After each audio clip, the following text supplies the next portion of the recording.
What is going on, everybody? Welcome back to Trading Learning 101. Today's video, we're going to talk about the man, the legend, probably the greatest day trader, investor, stock trader of all time, Jesse Livermore. I'm sure you've all heard or seen many people recommend his book, Reminiscence of a Stock Operator. He also has many other books out there. We're going to dive into the Jesse Livermore story, break it down. This guy led and lived a very, very interesting life. He was a lucky man, but he was also a very unlucky man as well. And his family also had a lot of bad luck as well. We're going to talk about all of that. A lot to go over in this video. I was excited to start prepping for this video. A lot of interesting stuff to go over. So let's jump into it, everybody. First, we're going to read a blog post that I discovered on the internet while searching stories on Jesse Livermore. I gotta give credit and give shout out to the people who put work into this as well. We're going to be reading a blog post, and I'm probably going to bomb his name, by Jaya Contentlana. I can't even say his name. I'm sorry if I bombed it, but I will leave a link to his website down in the video description below this video if you guys want to check it out. We will be reading a Jesse Livermore blog post that I thought was very, very well put together. And I want to give credit to the people who put the work into this. I'm not just going to steal your work and run away with it. Like I said, I thought that this blog post was very well put together. So this is why I'm sharing it all with you. The life and death of Jesse Livermore. This was published by Jaya Contentlana, July 28th of 2017. The life and death of Jesse Livermore. If you are a stock trader and don't know who Jesse Livermore was, you don't know your stock market history. In short, no pun intended, Mr. Livermore was primarily known as a stock market short seller who short sold the market in 1929, amassing a fortune of around $100 million. However, to truly understand the boy plunger, the nickname he was given for his ability to profit from falling prices, you have to understand day trading and the stock market era he lived in. It was the early 1900s where stock analysis and trading didn't see the likes of any of the conveniences we have today. There was no TV, no computers, no internet to make trading decisions.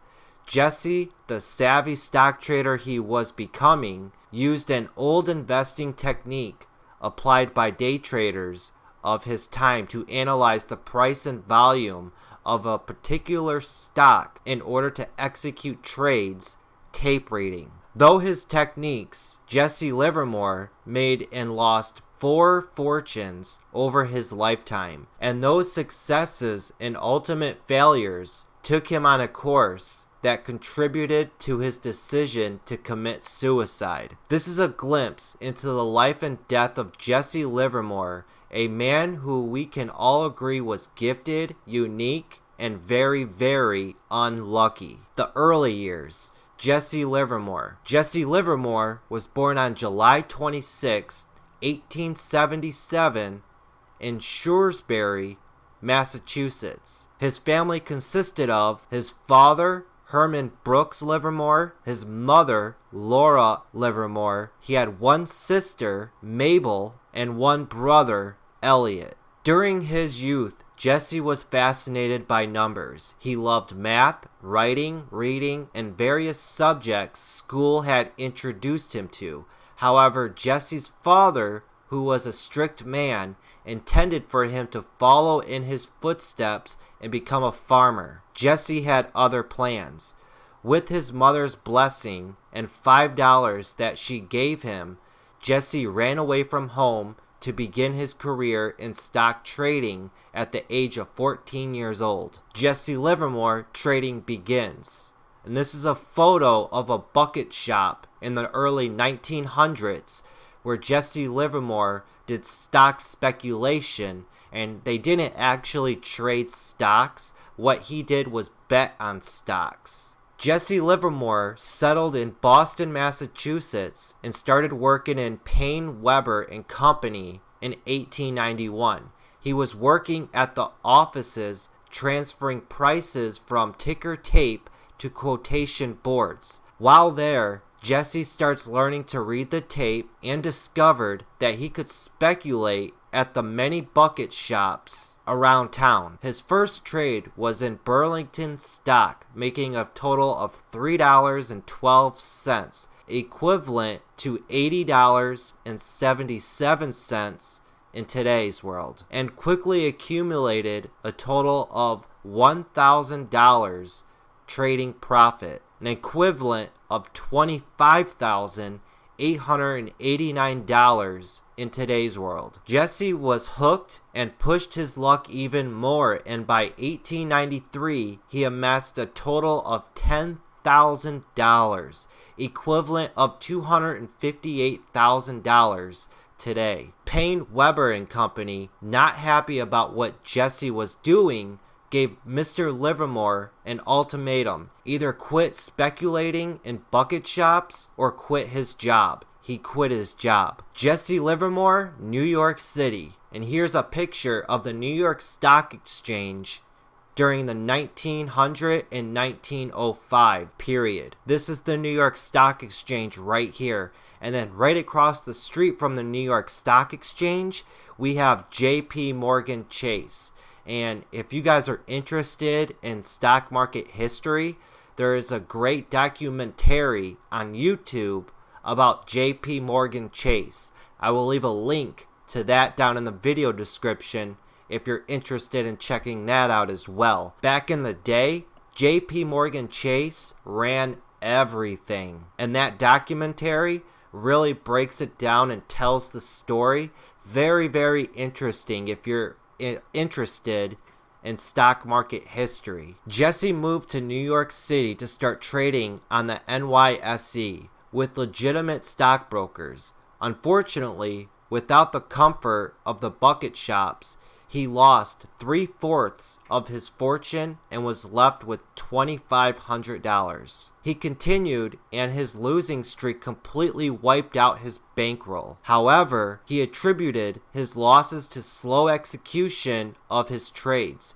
So being the stock trader that he was, Jesse borrowed $500 and relocated to St. Louis to trade in virgin territory that didn't know the successful bucket shop trading skill of Jesse Livermore. After a successful run, he returned to New York with $2,500, repaid his $500 loan, and decided to trade on both the NYSE and the bucket shops. On May 9th, 1901, Jesse started the beginning of the trading day with $50,000. However, due to horrendous trading, Jesse ended the day completely broke. Once again, Jesse Livermore, without a dime to his name, returned to the bucket shop scene with a mission to make another fortune. Through his bucket shop skill and trading, he successfully accumulated enough money to buy an automobile and start a lifestyle that would even make the rich envious. Jesse Livermore, highs and lows pre-1929. And this picture is an original cover of Reminiscence of a Stock Operator by Edwin Lefebvre. Reminiscence of a Stock Operator, if you don't know, is a book to many traders, investors in the stock market world. Reminiscence of a Stock Operator is like the Bible for the stock market. And here's a list of just quick facts about Jesse Livermore. 1. Shorted stocks in 1906 on a hunch that the market would go down and made a profit of $250,000. Jesse lost $40,000 trading on a tip from a trusted friend named Ed Harding. On October 24th, 1907, Jesse decided to short the stock market during a market panic and made his first $1 million.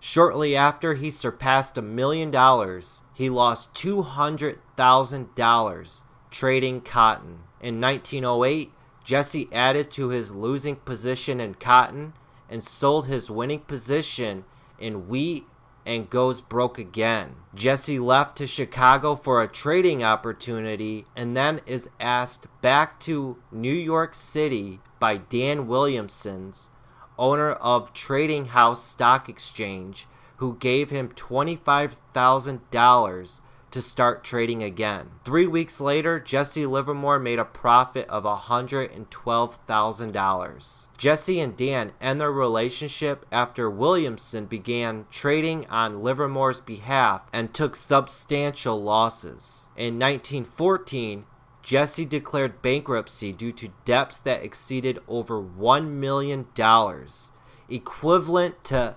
$24 million in today's world. We got a big high roller here. With nowhere to turn, Jesse Livermore asked Dan Williamson for help, who offered him the facility to trade 500 shares. Needing to be perfect, after several months of successful trading, Jesse made a profit of $145,000. In 1917, Jesse is a multi-millionaire again and paid back all his debts. He bought an $800,000 annuity to protect his family with income should he ever go broke from the markets again. In 1922, Jesse Livermore gave interviews to Edwin Lafleur for a series of newspaper articles which would later be turned into the classic Reminiscence of a Stock Operator. 2 years before the stock market crash in 1927, two burglars broke into his home and held him and his wife at gunpoint. Jesse Livermore, the stock market crash of 1929. This picture is the stock market crash, Black Tuesday, 1929. The Dow Jones before and after. The year is 1929. This big crash from this peak all the way down was Black Tuesday, declining from the top. The Dow Jones was at around 350 points, declining all the way down to around 50 to 40 points. That's a huge stock market crash, in which led into the Great Depression. During the 1920s, the stock market grew exponentially, reaching its top in August of 1929, and on October 29th, 1929, known as Black Tuesday, 16 million shares are wiped out on the NYSE in a single day. Billions of dollars were lost, destroying thousands of investors except for Jesse Livermore. Jesse shorted the stock market during the great crash of 1929 and made a profit of around $100 million. Today, that equivalent is $1.4 billion. That is a ridiculous amount of money right there. When Jesse Livermore's wife Dorothy heard about the crash, she told all their servants to move their furniture out of the house and into a small cottage on the estate. When Jesse got home, he was surprised to walk into a totally vacant house. She told him she moved everything out because she was sure they had lost all their money. He proceeds to ease her mind, telling her he had made more money than he had ever made before. Jesse Livermore, Highs and Lows, post 1929. This is a picture of Jesse Livermore's speculative chart from his book, How to Trade Stocks. Livermore's speculative chart, the all-important action of stock A. Down here at the bottom, you got accumulation, a cylinder forming with a widening mouth, and then you just get this big huge run up, and then you got test before short selling. In 1933, the police are called when Jesse Livermore didn't come home. 1 day later, he returned to his home feeling very weak and unsteady. He said he returned because he read the newspaper headline about his disappearance, bringing him back to his senses. Jesse's doctor told him he had an amnesia nervous breakdown. Unbeknownst to all, Jesse Livermore went bankrupt again and lost his entire trading fortune. Pretty crazy how somebody can make over $1 billion, and then just gamble and lose it all. He and his wife sailed to Europe using the family annuities he set up years earlier. He is quoted as saying, "I hope to relieve my mind of some of my troubles." In 1939, Jesse Livermore wrote How to Trade Stocks. It is published in 1940. Later that year, in 1940, Jesse was reportedly suffering from clinical depression. I can see it all putting together with what he's going through. Making all of this money and also being hated by a lot of people. You gotta think back then in the early 1900s, people weren't shorting stocks. They were only trading stocks long. They were making money when stocks went up. When he made all that money, when the stock market crashed and everybody lost, he probably formed a lot of enemies at that time. And when he made all of that money and then lost it all, that's really gonna mess with your mind. Jesse Livermore death.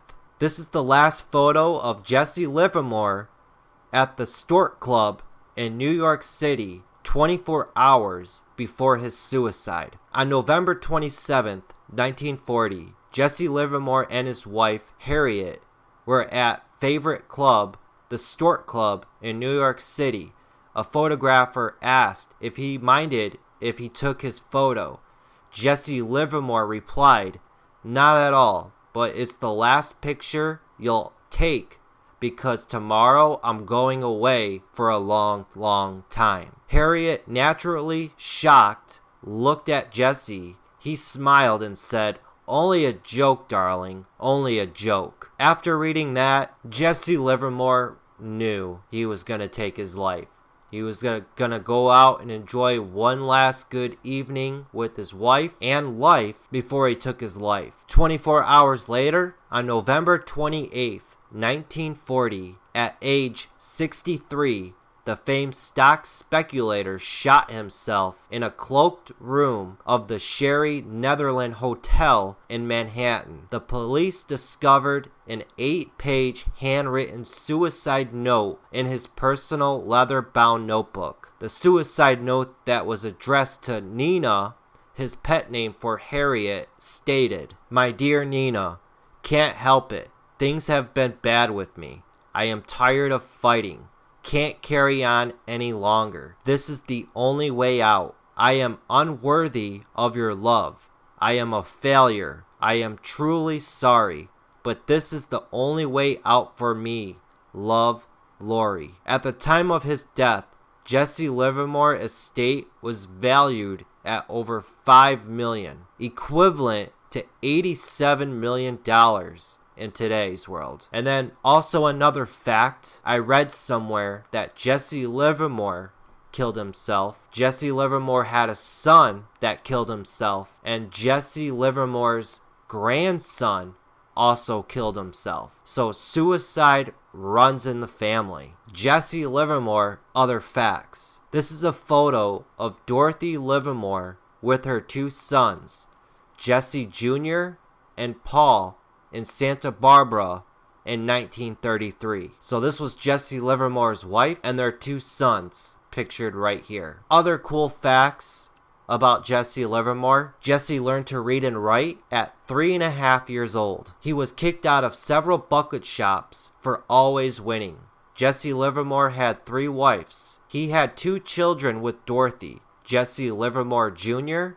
and Paul Livermore. Jesse was also known as the Boy Plunger and the Great Bear of Wall Street. When he had money, he lived a lavish lifestyle similar to Hollywood's biggest stars. Mr. Livermore once bought a $200,000 yacht. He smoked cigars. As his popularity grew in the media, people bought and sold stock based on his recommendations in the papers. His hobbies were fishing, his favorite, hunting, and playing golf. He was a womanizer. In 1935, Jesse's wife Dorothy shot their son Jesse Livermore Jr. while in the middle of a drunken spat he lived. Unfortunately, Jesse Livermore went bankrupt 3 times in his lifetime. Jesse Livermore Jr., Jesse Livermore's son, committed suicide in 1975. And then we jump into some quotes by Jesse Livermore. I'm not going to read them all, but I'm going to read some that point out and that are of interest to me. After spending many years in Wall Street and after making and losing millions of dollars, I want to tell you this.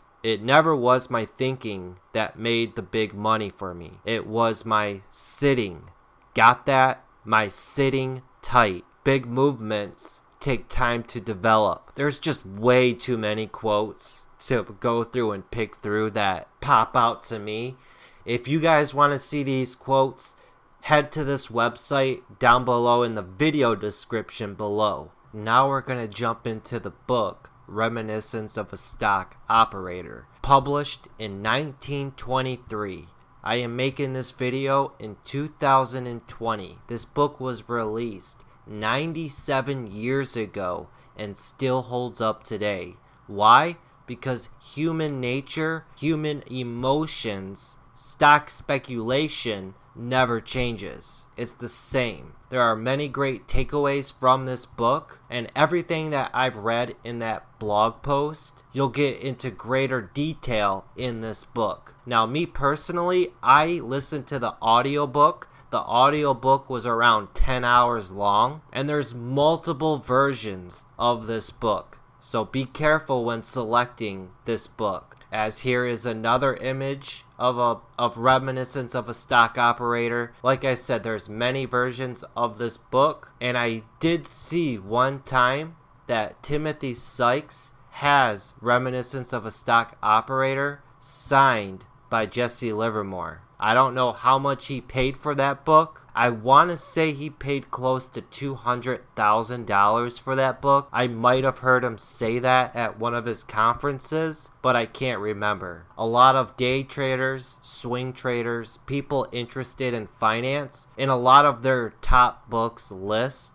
you're gonna see Reminiscence of a Stock Operator. This is like the stock market Bible, the day trading Bible for investing and in stocks. And if you wanted to see more reviews on this, Amazon, they give it 81%, give it 5 stars. And there are over 78 customers who did a review on this version of the book. And then for this version of the book, if you scroll down, 73% give it 5 stars, and over 500 people have written reviews on this book. It is a huge fan favorite. And then if you're interested in another book by Jesse Livermore, I have not read this book yet, but it is How to Trade Stocks, and this book was written by Jesse Livermore. 63% give it 5 stars, and over 100 people have written reviews on this book on Amazon. I will leave links in the video description below if you're interested in both of these books.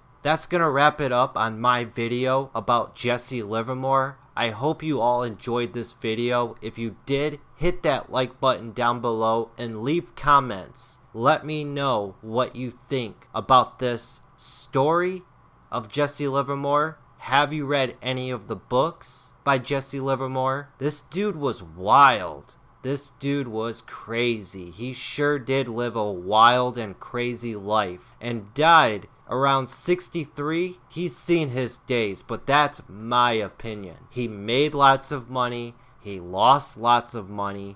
He had a lot of women come and go in his life, buying yachts. Just wild. This dude, after hearing his story and how much money he made, and seeing the equivalent of how much it would be in today's world, this dude made billions and traded millions at a time. Just really no cares, just dominating it, being just a true boss at his time in the early 1900s. It is pretty sad that suicide does run in the family. You have to take suicide very seriously. There's help out there. People do care about you, and everybody deserves a helping hand in this world. If you're new to the channel, be sure to hit that subscribe button. Join the Trading Learning 101 community where we all grow as traders and investors. And as I always say, have that patience, have that discipline, and study, study, study. Later, everybody. The most valuable commodity I know of is information. Wouldn't you agree?